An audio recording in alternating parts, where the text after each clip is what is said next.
Olá, eu sou o Luiz Otávio Siqueira do canal Fisiologia 3D e sejam bem-vindos ao vídeo de anormalidades da meiose 2 e seus efeitos na produção dos gametas.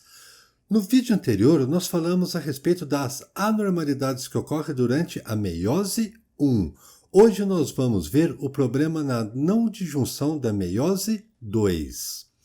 Para começar, vamos relembrar que, a partir das células germinativas, as células diploide contendo 46 cromossomos, no caso da espécie humana, essas células vão passar por duas divisões mitóticas sucessivas. A partir dessas divisões mitóticas, iniciará a divisão meiótica. Na divisão meiótica, vai começar com a prófase 1 da meiose 1. Na prófase 1, um evento extremamente importante que acontece seria o crossing over. No crossing over, cromossomos homólogos podem aleatoriamente trocar parte de material genético. Isso vai fazer com que ocorra a formação de um cromossomo único e isso vai aumentar a variabilidade genética da população. A partir da prófase 1, iniciará a metáfase 1. Na metáfase 1, os pares de cromossomos homólogos estarão dispostos na região equatorial da célula. Conforme eu falei no vídeo anterior, nós não vamos desenhar os 23 pares de cromossomos da espécie humana. Ficaria muito grande e de difícil compreensão. Vamos resumir isso colocando apenas 2 pares de cromossomos. Este primeiro par de cromossomo se refere ao cromossomo 21, enquanto que este segundo par de cromossomo se refere ao cromossomo 22. A partir da metáfase 1 da meiose 1, vai iniciar a anáfase 1. Na anáfase 1, um evento importante que vai ocorrer seria a separação dos pares de cromossomos homólogos.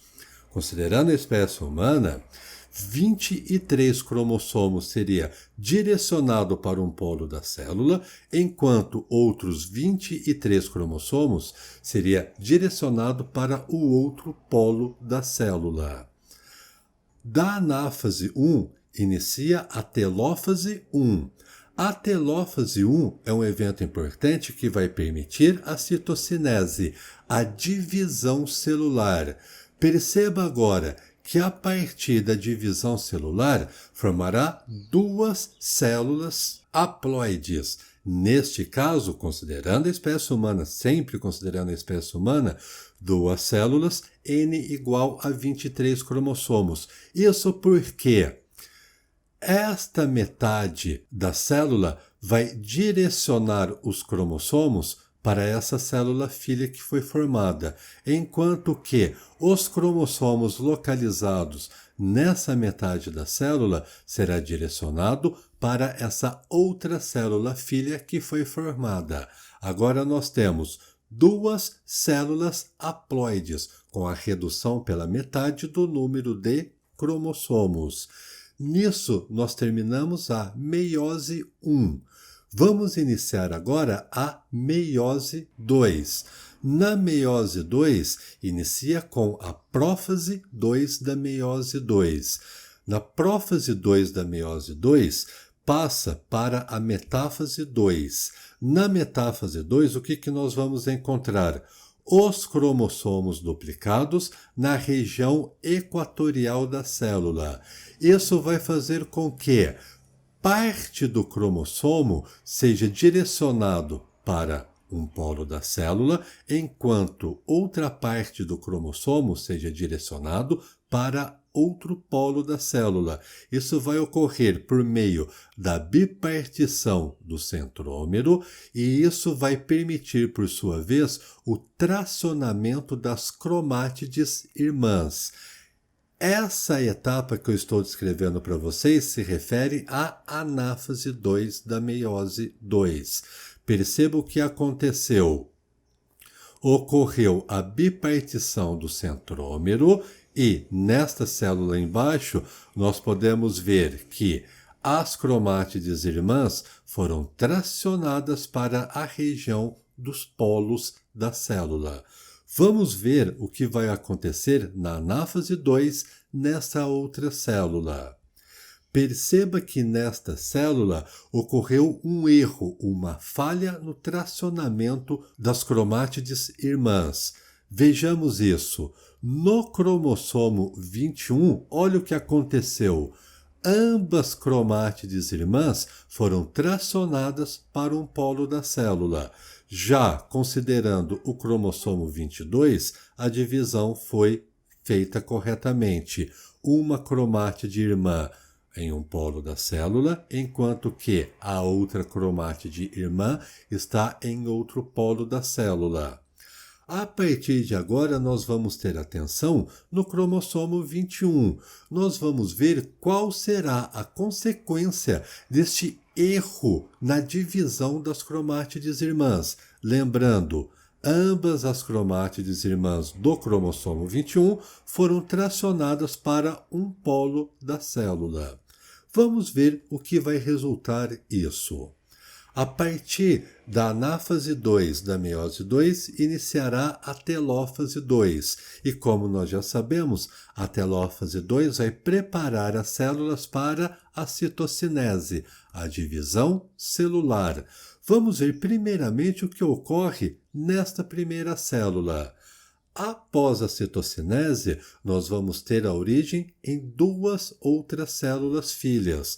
Mas perceba, estas células filhas vão apresentar um número N igual a 23 cromossomos. Isso porque os 23 cromossomos localizados neste polo da célula foram direcionados para esta célula, enquanto que os outros 23 cromossomos localizados neste polo desta célula foi direcionado para esta outra célula.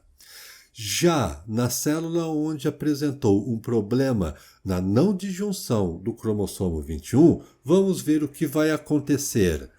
Com a divisão celular, perceba, este polo da célula vai apresentar um número extranumerário de cromossomos. Isso vai fazer com que esta célula agora, filha que foi gerada a partir da citocinese, tenha um cromossomo a mais. E qual é o cromossomo a mais que vai estar localizado nessa célula? Um cromossomo 21. Já na outra célula filha formada a partir da citocinese, perceba o que vai acontecer. Vamos ter um número infranumerário de cromossomo 21. Isso porque, lembra, nós não temos a cromátide irmã neste polo da célula.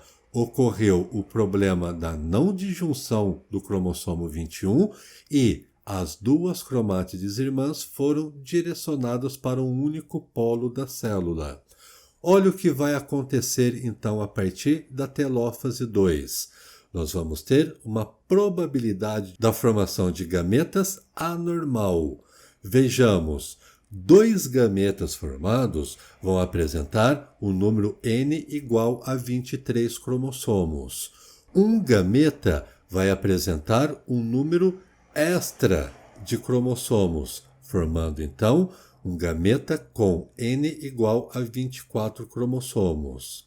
E um outro gameta vai apresentar um número inferior de cromossomos, formando, portanto, um gameta com um número N igual a 22 cromossomos. Esse problema da não disjunção pode ocorrer tanto para a formação dos ovócitos 2 ou ovócito secundário, gameta feminino, quanto também para o espermatozoide, o gameta masculino. Vamos considerar no nosso exemplo que a não disjunção ocorreu para a formação do ovócito secundário, o ovócito 2, o gameta feminino. Agora nós vamos estudar o que ocorre a partir da fecundação. O primeiro exemplo que eu quero mostrar para vocês seria a chegada de espermatozoides, sendo que ambos espermatozoides vão apresentar N igual a 23 cromossomos. Isso quer dizer o seguinte: não ocorreu nenhuma falha durante a meiose para a formação dessas células. Agora veja, os espermatozoides N igual a 23, se somar com o ovócito secundário N também igual a 23, isso vai gerar a formação de zigotos diploide com 46 cromossomos, ou seja, não ocorrerá problema algum na formação desses zigotos. Agora vamos ver aquele exemplo onde nós temos um valor N igual a 24 cromossomos para o ovócito 2. Por que mesmo 24? Ocorreu a não disjunção do cromossomo 21 na meiose 2.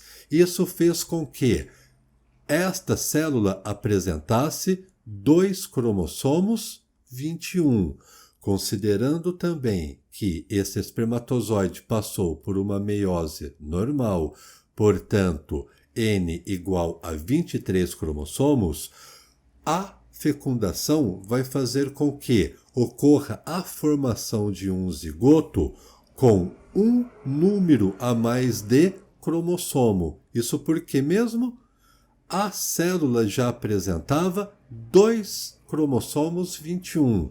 Somando um cromossomo 21 que foi doado pelo espermatozoide, nós vamos encontrar agora 3 cromossomos 21, ou seja, a trissomia do 21 ou a síndrome de Down. Em uma outra oportunidade, vai ocorrer o seguinte: agora o ovócito 2 apresenta um número inferior de cromossomos, porque mesmo está faltando agora o cromossomo 21. Considerando um espermatozoide N igual a 23, qual será a consequência na formação deste zigoto caso ocorra a fecundação? Vejamos. Esse zigoto formado vai apresentar apenas um cromossomo 21, o cromossomo que foi doado pelo espermatozoide. Graças à não disjunção, esta célula não recebeu o outro cromossomo 21 que seria doado pela mãe. Nessa condição, ocorrerá a formação de um zigoto com a monossomia do 21, apenas um cromossomo 21. Nós podemos resumir, então, a probabilidade da formação dos zigotos quando ocorre o problema da não disjunção na meiose 2 da seguinte maneira: 2 zigotos formados serão normais, 2N igual a 46 cromossomos. Um zigoto apresentará a trissomia do 21 e um zigoto apresentará a monossomia do 21. Pessoal, a respeito do que acontece na não disjunção na meiose 2, essas eram as informações que eu gostaria de passar para vocês. Espero que vocês tenham compreendido esse vídeo e que essas informações tenham contribuído com a sua formação. Se você chegou até aqui, não esqueça, deixe aquele like. Se não for inscrito, se inscreva no canal e nos vemos em breve. Até mais!